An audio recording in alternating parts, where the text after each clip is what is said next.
Bismillahirrahmanirrahim.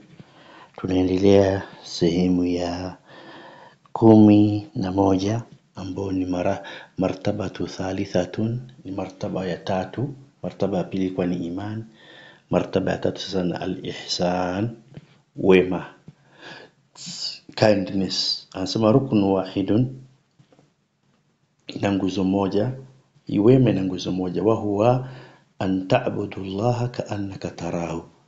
Yani wewe Muislamu unapofanya ibada yako fanya kama vile Mwenyezi Mungu anakuona.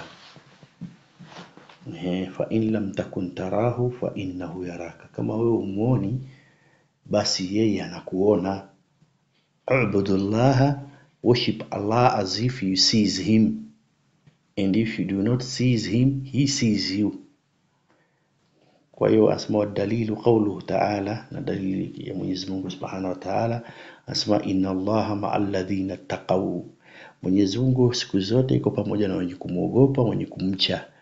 Walladhina hum muhsinun, na wale watu ambao wanafanya wema. Surati An-Nahl aya 28. Wa qawluhu ta'ala, na kauli yake Mwenyezi Mungu anasema watawakkal 'ala al-azizir rahim, na umtegemee mtukufu mwenye rehema. Aziz alladhi yaraka hina taqum, ambaye anakuona wewe unaposimama.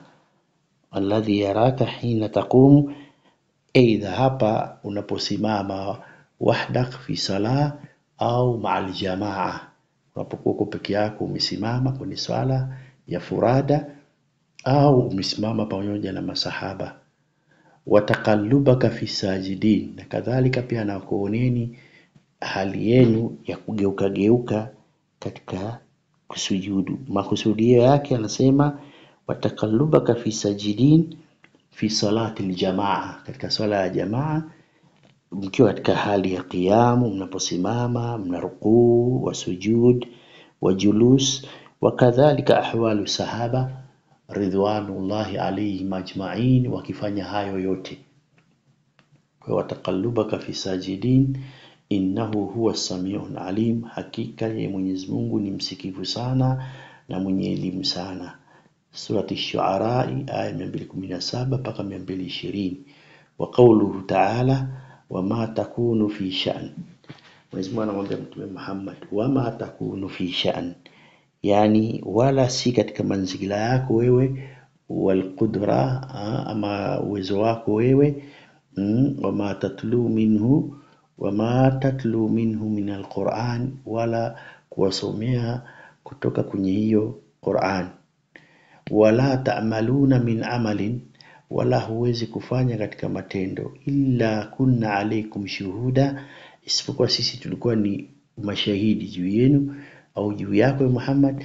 Idh tufidhuna fi, walipokuwa kifanyaje? Tashi'una fi al-Qur'ani min al-kadhib, walipokuwa wakizua mambo ya uongo, wakisambaza. Tufidhuna fil haqq, wakawa wakieneza mambo ya uongo kuhusiana na Qur'ani kwa kupinga haki.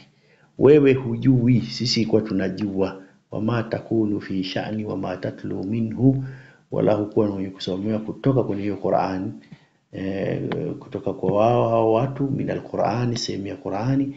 Wala ta'maluna min amalin, wala hamkuwa mkifanya amali yote, illa kunna alaykum shuhuda, isipokuwa sisi tulikuwa ni mashahidi wa hayo yote mnayofanya. Idh tufidhuna fihi, na hali ya kuwa wao wakieneza uongo juu ya Qur'ani na kupinga haki, sisi kwa tunajua. Surati Yunus aya 61. Kwa hiyo kesho wakija kusema mambo mengine tofauti, usio na shaka, sisi tumedhibiti hayo. Wewe hujui, sisi tunajua. Wa sallallahu ala Muhammadin wa ali Muhammad. Kwa leo tutasimamia hapa insha Allah.